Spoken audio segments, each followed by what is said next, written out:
Okay. So do you have any questions or any?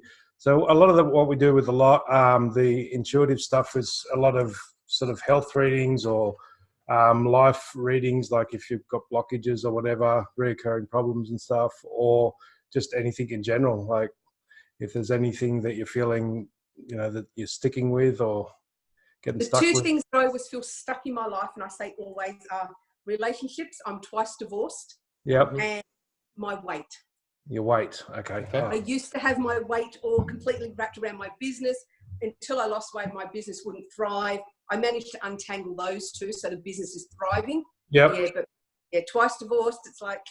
Yeah.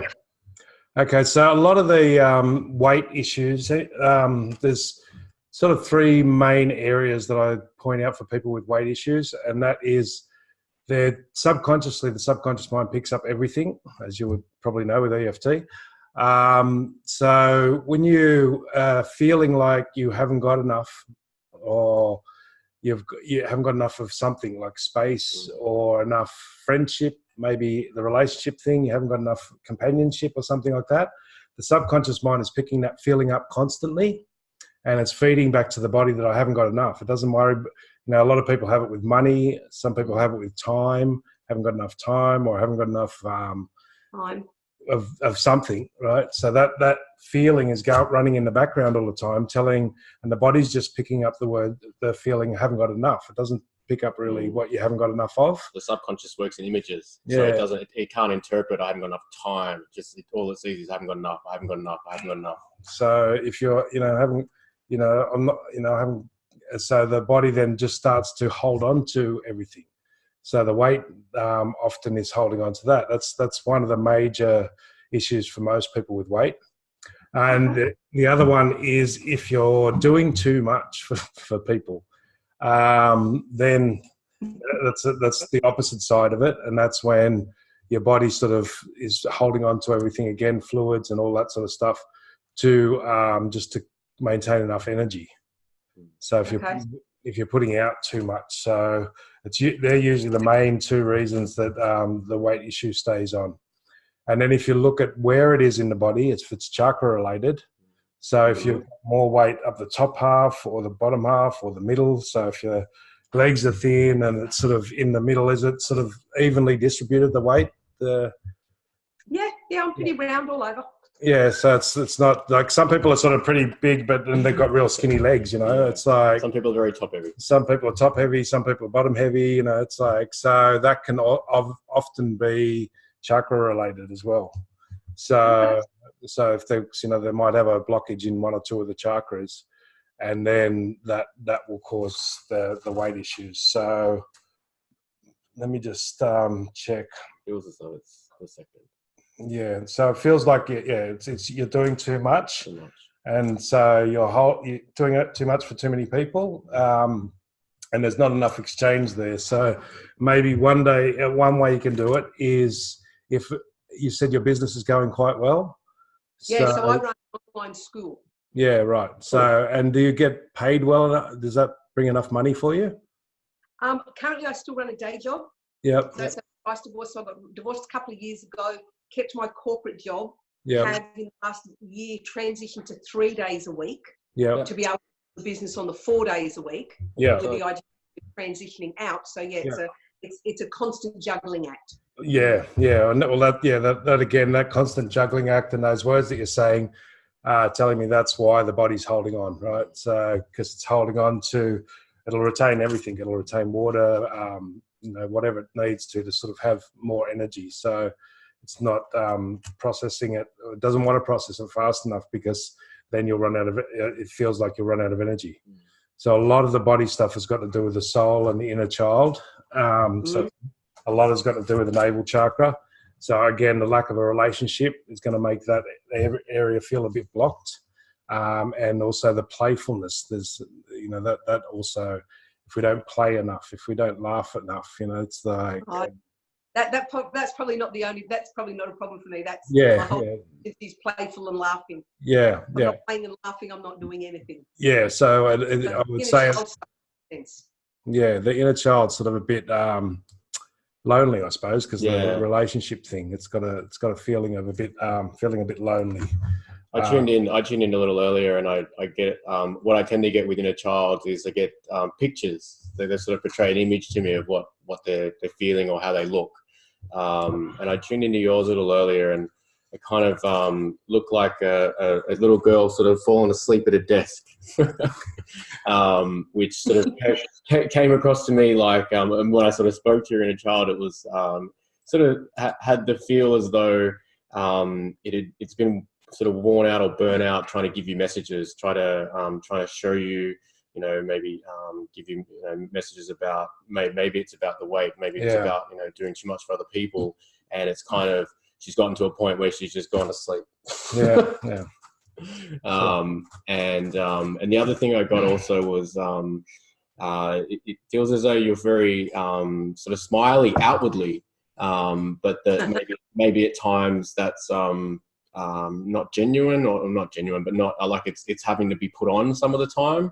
Done for other people. And I got through with the smiling, perhaps when you're in those moods where you're not feeling it, force yourself through that and actually force that smile through, because what she was saying is it's going to help you release something that's pent up, some kind of emotion.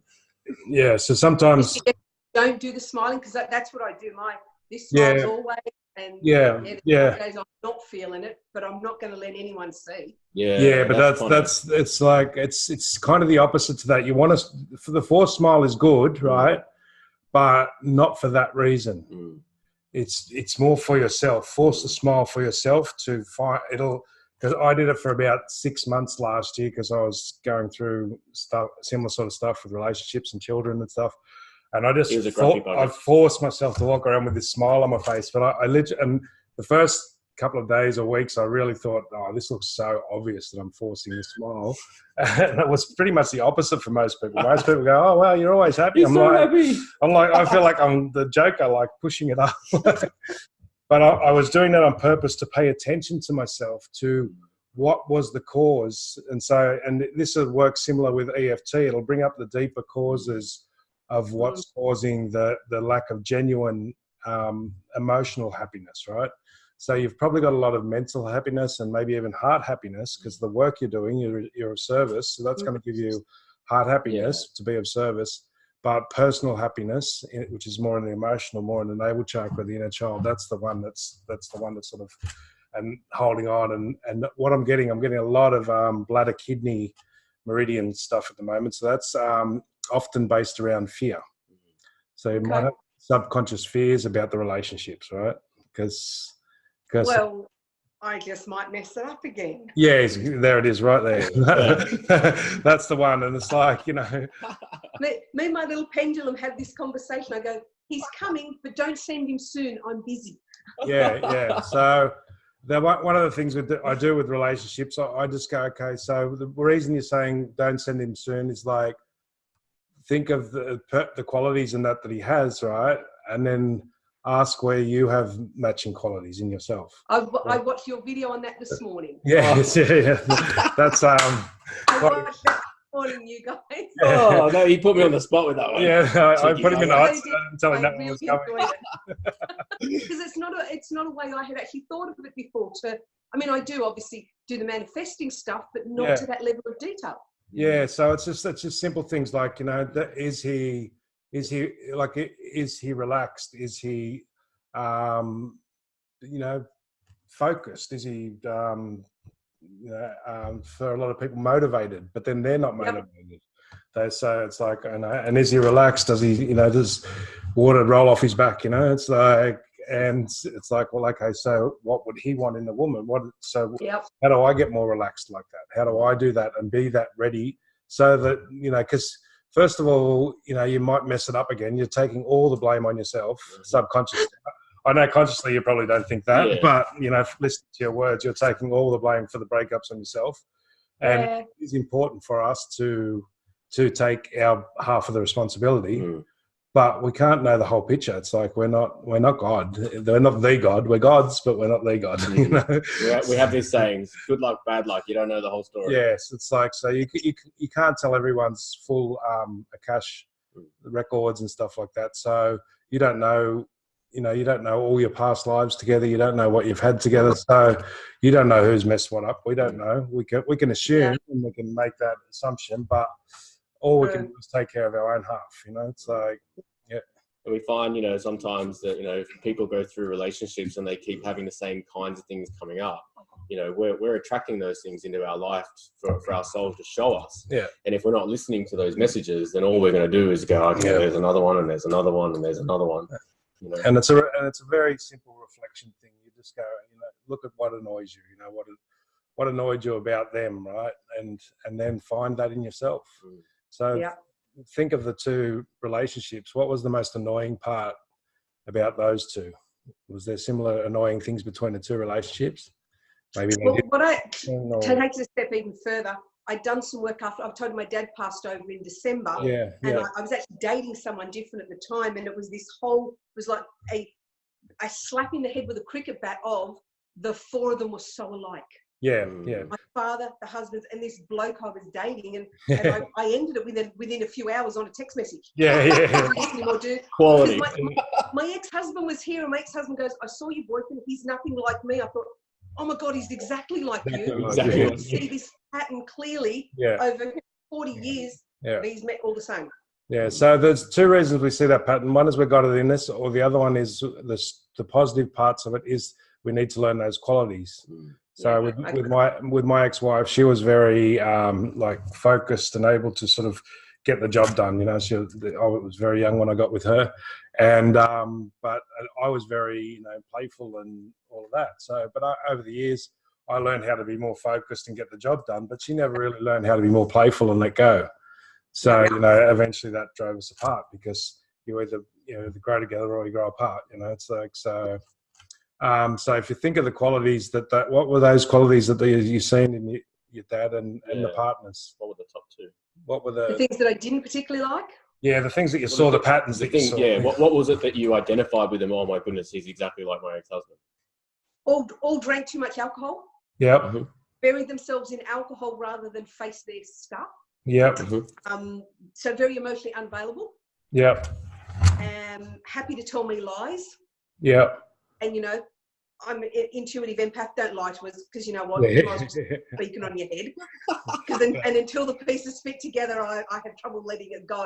Yeah. Once the lie starts, it was just that sort of stuff. Yeah. So what we do with that sort of information now, we go, okay, so you must be doing that, otherwise you wouldn't notice it and it wouldn't annoy you. There's another video what we're doing it, if it animates you or if you see it, it's in you. But you wouldn't do that to other people, right? You'd never do that to other people because you are an empath and stuff. But maybe you're doing it to yourself. You're lying. The burying myself is, because absolutely at the moment I'm burying my business. Yeah, so that's, and you're lying to your own, you're lying to yourself. You're lying to your heart's lying to your emotions, or your head's lying to your heart. One of those, usually one of the three. So it's like, okay, so if you, as soon as you see it and you acknowledge to start working with it, it clears very fast. If you see these, okay, so that's the patterns. They bury themselves in something to avoid something, right? So theirs was alcohol and avoid relationships. But so what are you burying yourself into? So what are you trying to avoid?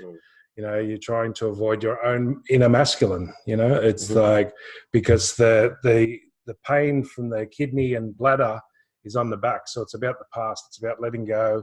It's about forgiving the males or whatever for, it's forgiving them, not forgiving the actions, not forgiving what they did, not condoning what they did. Forgiveness is not about condoning, and it's not about, it's about forgiving the person, because you don't know the whole story. You don't know every lifetime. So it's about forgiving the soul and forgiving yourself as well. So, and it's also the past. That's a different version of you.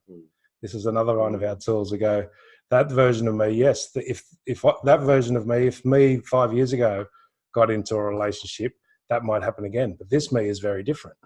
So that past doesn't apply to this me. And it's so that's why another way of letting go of that that fear of messing it up again. So it's like, oh yes, the previous me, even me 6 months ago, might have repeated that pattern.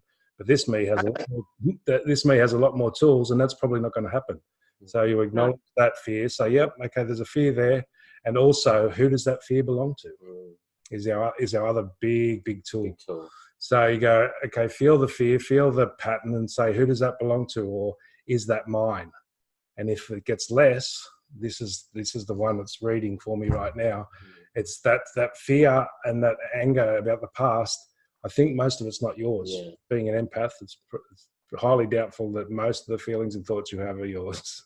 So when I did some work, it worked out that I'd followed my mother's patterns and then my stepmother's pattern. My dad had been married twice. Yeah. And these two women just did the same thing for this man. Yeah, well, this is where they say the sins of the parents will be passed on to the children. This is it's it's in our genes, but also if we can see the patterns and see this, it's very easy and very fast to fix. It's literally, as soon as you see it and acknowledge to start working on it, genuinely say, okay, wherever I bury myself in stuff, I'm going to look at what I'm avoiding and stop burying myself in my work to avoid my emotions, right? And I'm going to stop avoiding the fear in that and stop just saying that I have fear without checking with your intuition. So, okay, I'm feeling fear. Is that mine, or who does that belong to? You can ask those. You can work out your own questions for that, but usually it's to just identify it first. So there's a fear or there's a pain. Is that mine, or who does that belong to? And when you say that while you're feeling the fear or the pain, it'll get less fearful. And then you say, oh, well, piss that off.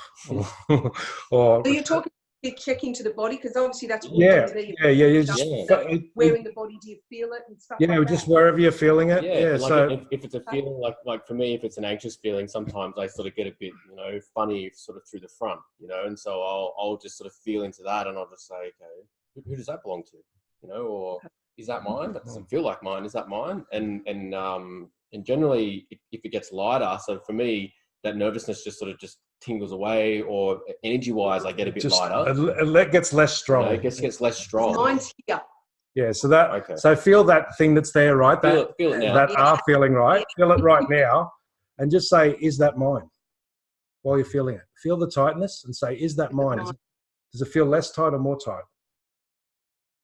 Little bit less or a little bit more? A little bit more. More. Okay, so then you say, well, how did I create this, and how do I destroy and uncreate it? Or how did I create this, and how do I now change it and get rid of it? And don't answer it. Don't answer the question. Just ask it and just stay in the feeling. Okay. So how did I create this, and how do I get rid of it, or how do I destroy it? And then the energy will come. The energy answer comes through instantly. Now that is obviously it's throat chakra, so it's communication. And that's always where mine is. That's my telltale place. Yeah, so that's the communication, and look at the communication between the head and the heart first. Okay. Or you look at the external communication. It'll be a lot of what I've done. I've looked at external. Yeah, so not looking at the internal communication between the head and the heart and the feelings. So we call it the mother, father, child relationship.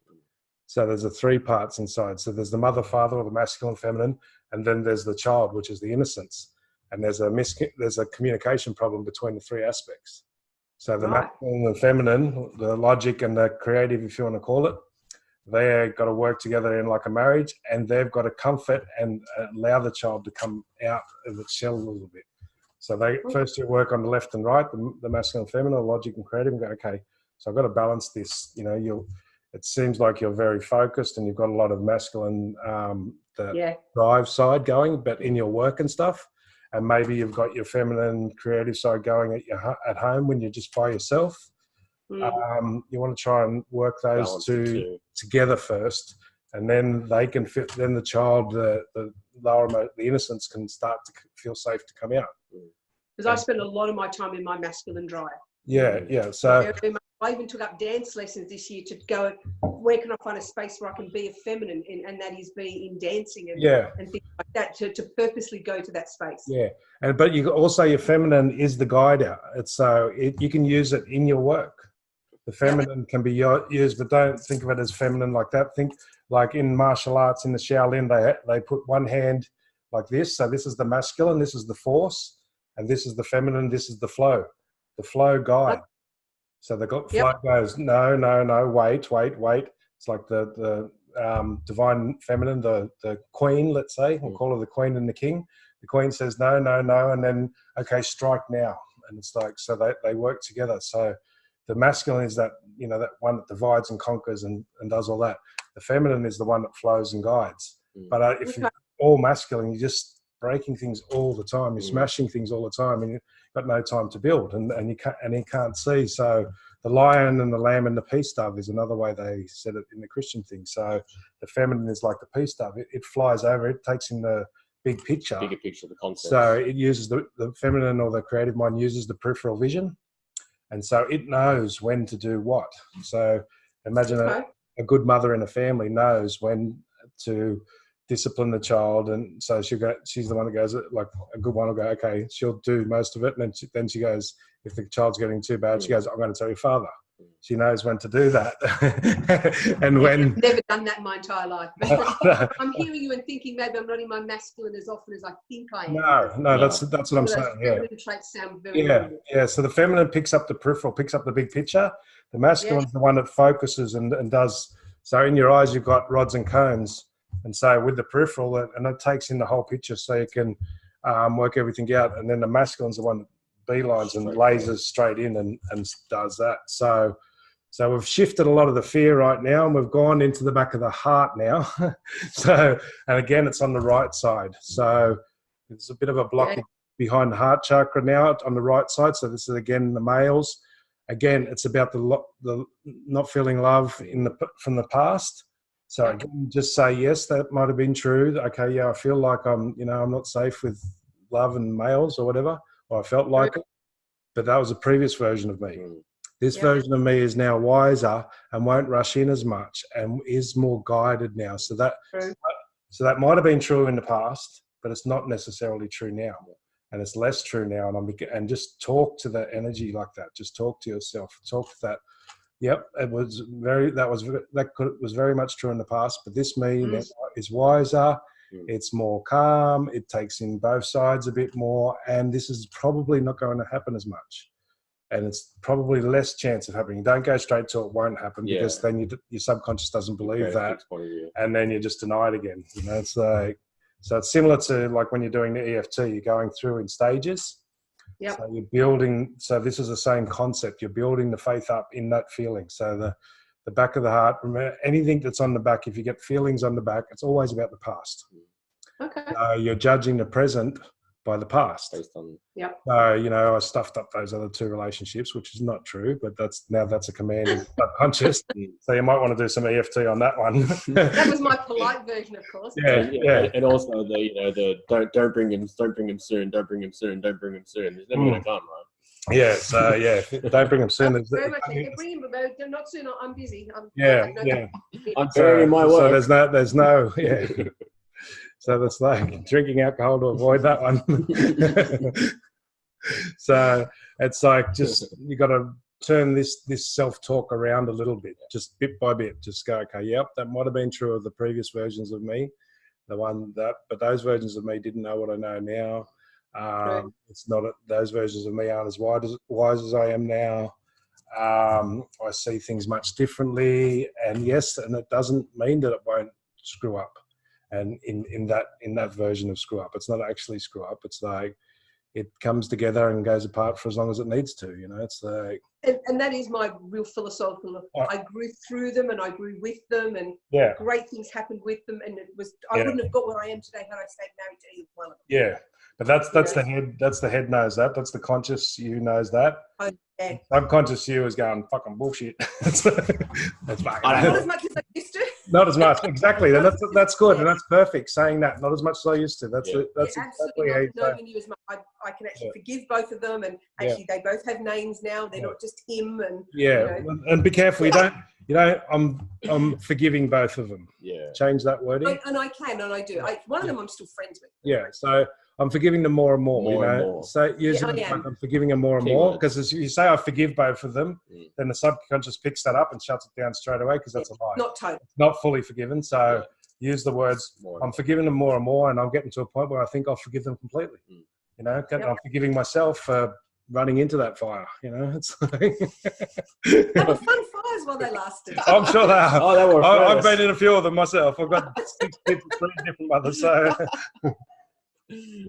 So yes, I've been there quite a few times. So I know what running into that fire is exactly like. But yes, it's just that self-talk. So it's like it feels like nearly all of your stuff is about the past.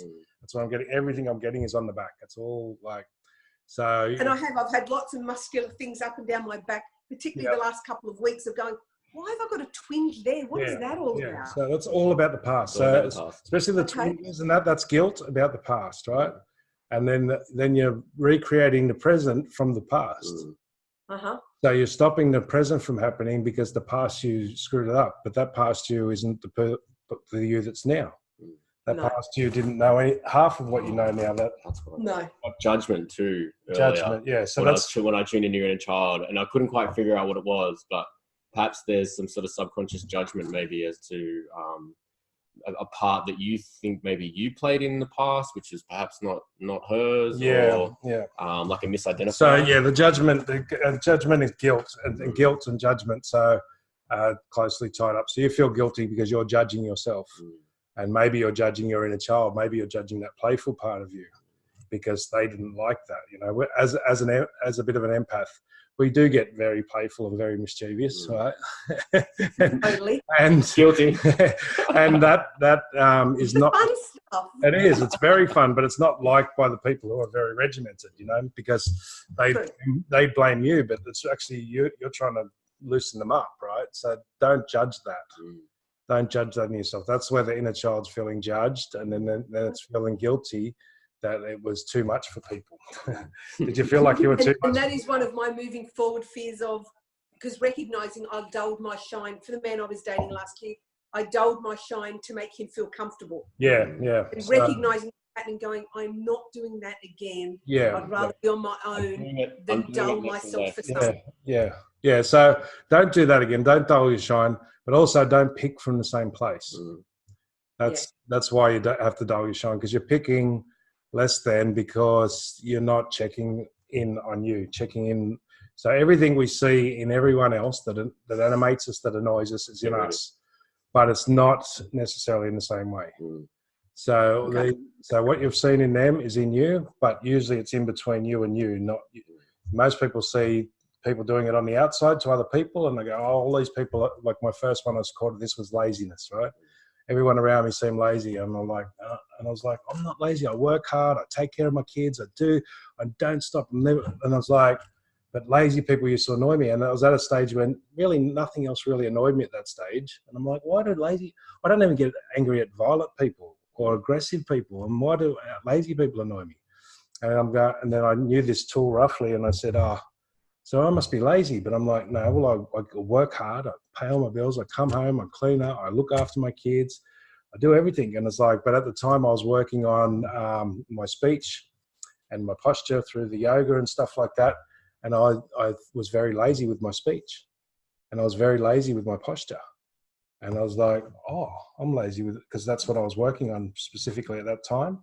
I'm like, I'm very late. I talk like, Aussie Ocker sort of talk. He talks like he looks. I talk like, hey, mate, yeah, you going, sort of very nasally. And also my posture was like pretty bad at the time.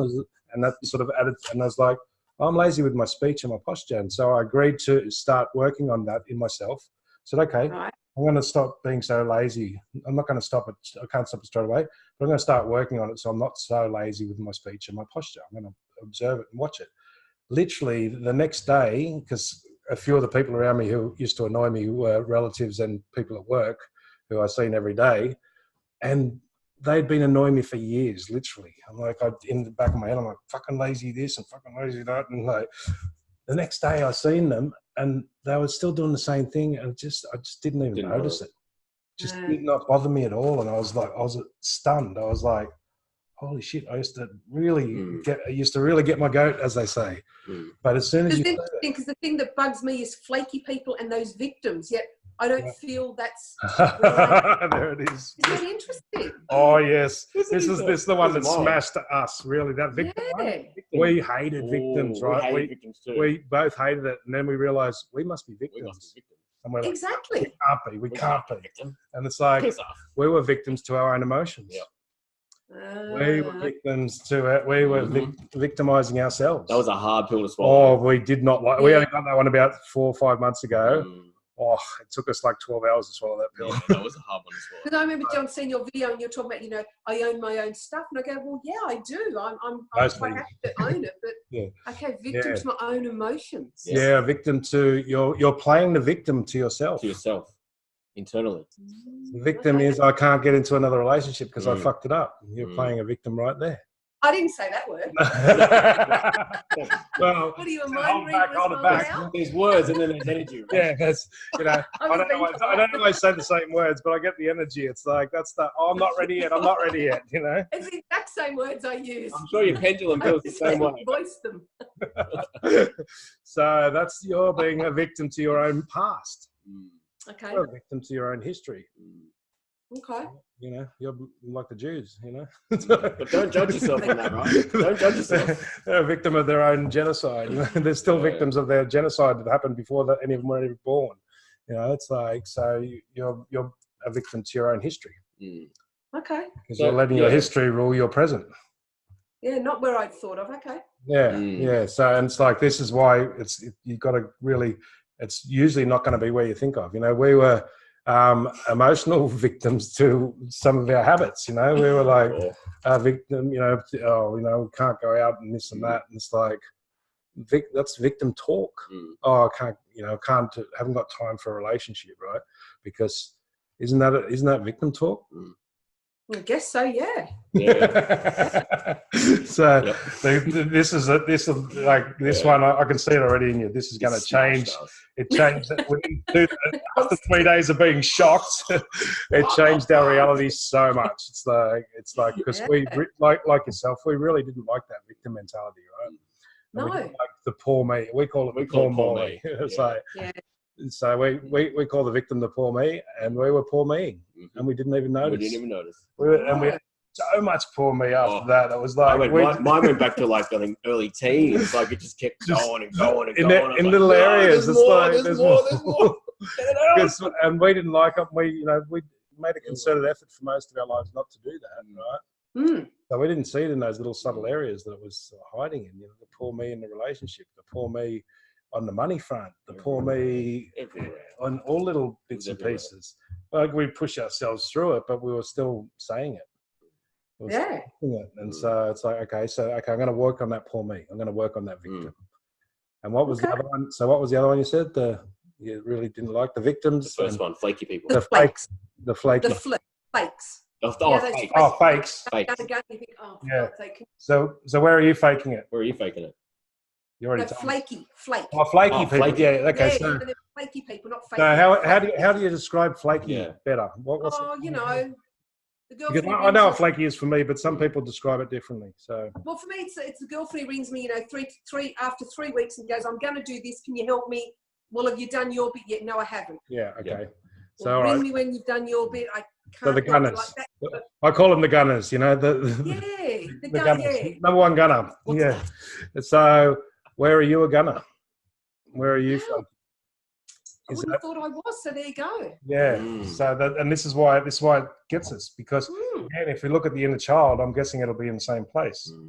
You're a gunner, going to give yourself more time, going to treat yourself better, you're going to do your makeup or give yourself a bit of luxury time or something like that. I'm going to get to that while I'm juggling everything. I'm gonna be a bit more nurturing to myself or something, you know. I'm gonna let my feminine side out more. And it's like, okay, and so now all you get in this moment now, you go, okay, I'm gonna work on that a little. I'm gonna become aware of that, and I'm gonna be observant of that. I'm gonna start observing that, where I'm a gunner and where I'm a victim, where I'm a poor me, where I'm saying that to myself. Obviously, you don't do it to other people because that's where you're noticing they're doing it to other people. You wouldn't do it because it's not in your nature. It's just like us. We wouldn't do it to other people, but we would do a hell of a lot to ourselves. We bring ourselves through. We were poor me ourselves into all over the place, you know.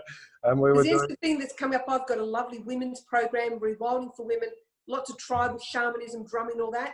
don't find the time to do it, do I? Yeah, there you go. You're a gunner. Who be doing my other work and my other programs? You're a gunner. Oh, but it's all right because it's okay because it's only you.